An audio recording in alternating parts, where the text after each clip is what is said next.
Halo Sobat Literasi, kembali lagi di Tips and Trick. Kali ini kita akan membahas salah satu analisis data yang sering digunakan, yaitu UJT. UJT memiliki dua jenis, yaitu UJT dependent dan UJT independent. Emang apa sih perbedaannya? Yuk kita simak. Jadi, UJT merupakan teknik analisis data yang digunakan untuk membandingkan rata-rata dari dua data. Pada UJT ini memiliki dua jenis. Yang pertama ada UJT dependent. UJT dependent digunakan ketika dua data saling berpasangan. Dependent ini berarti data diambil dari subjek yang sama, namun diukur pada kondisi atau waktu yang berbeda. Contohnya gimana sih? Jadi contohnya ketika kita mengukur nilai pretest dan posttest dari siswa yang sama dan kelas yang sama. Contoh datanya seperti ini ya teman-teman. Nah, terdapat soal bahwa mahasiswa ingin meneliti sesudah dan sebelum diberlakukannya pembelajaran. Apakah terdapat perbedaan penguasaan konsep matematika? Bisa kita lihat terdapat data nilai sebelum dan sesudah dilakukannya pembelajaran. Nah, data ini bisa langsung kita hitung menggunakan SPSS. Baik, teman-teman bisa langsung saja buka SPSS-nya. Di sini saya menggunakan SPSS versi 2.5. Langkah pertama yang harus kita lakukan yaitu bisa kita klik menu variable view di bawah. Kemudian kita ketikkan pretest pada kolom di atas dan posttest pada kolom di bawah.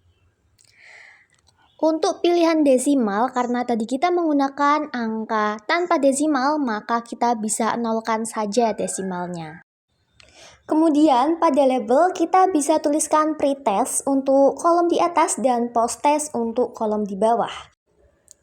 Kemudian pada menu mature, kita bisa melihat terdapat 3 pilihan.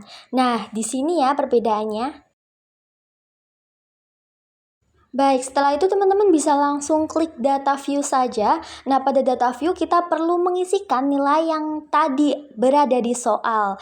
Nah, cara mudahnya kita bisa langsung ke Excel, kemudian kita bisa copy dan pastekan ke aplikasi SPSS agar mempermudah kita tidak perlu menginput satu-satu angka atau nilai.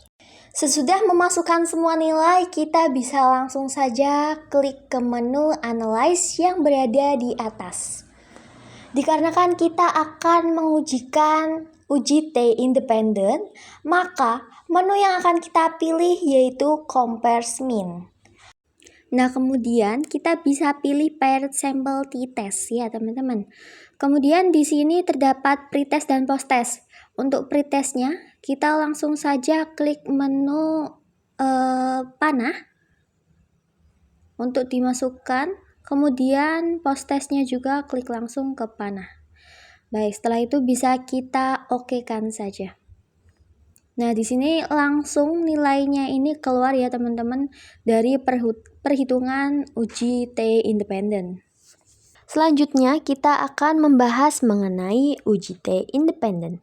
UJT independent adalah uji statistik yang digunakan untuk membandingkan rata-rata dua kelompok yang saling independen atau tidak berpasangan. Nah, pada UJT independent ini sering digunakan untuk penelitian yang menggunakan eksperimen. UJT independent ini memiliki ciri-ciri yaitu dua kelompok yang berbeda dan data berdistribusi normal. Contohnya gimana sih? Contohnya ketika kita ingin membandingkan nilai dari dua kelas. Ada kelas A dan kelas B. Maka kelasnya berbeda, siswa yang diujikan juga berbeda. Kemudian bisa juga membandingkan metode pembelajaran yang berbeda. Nah, ini seringkali digunakan untuk kelas eksperimen dan kelas kontrol. Ketika kelas eksperimen yaitu menggunakan pembelajaran daring dan kelas kontrolnya menggunakan pembelajaran luring. Baik, langsung saja pada contoh soalnya.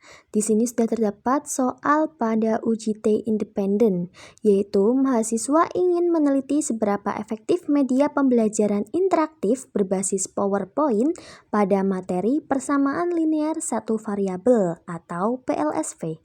Pada penelitian ini, peneliti menggunakan dua sampel kelas, yaitu kelas eksperimen yang menggunakan media PowerPoint dan terdapat juga kelas kontrol yang menggunakan media konvensional.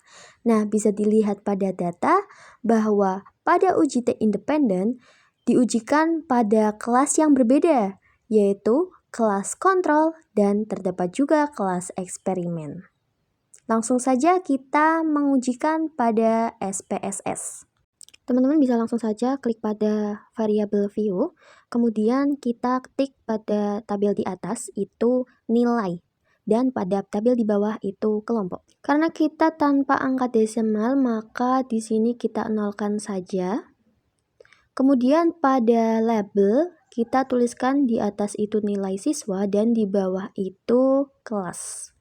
Nah, pada value, di siswa itu diketik non, terus titik 3 diklik, lalu pada value kita tuliskan 1 untuk kelas kontrol, kemudian kita add, dan 2 untuk kelas eksperimen.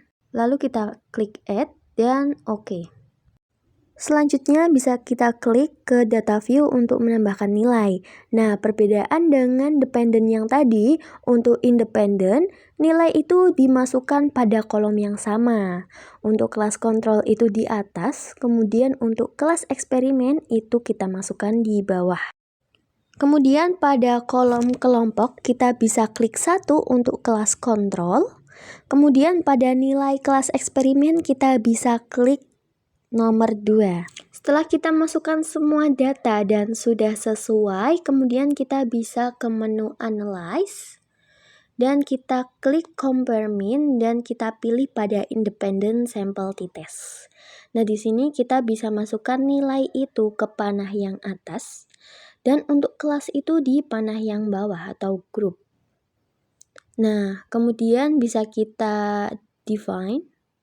Untuk yang satu itu grup 11 dan grup 22, kemudian kita continue dan kita klik OK. Maka nilainya keluar. Seperti itu ya teman-teman caranya.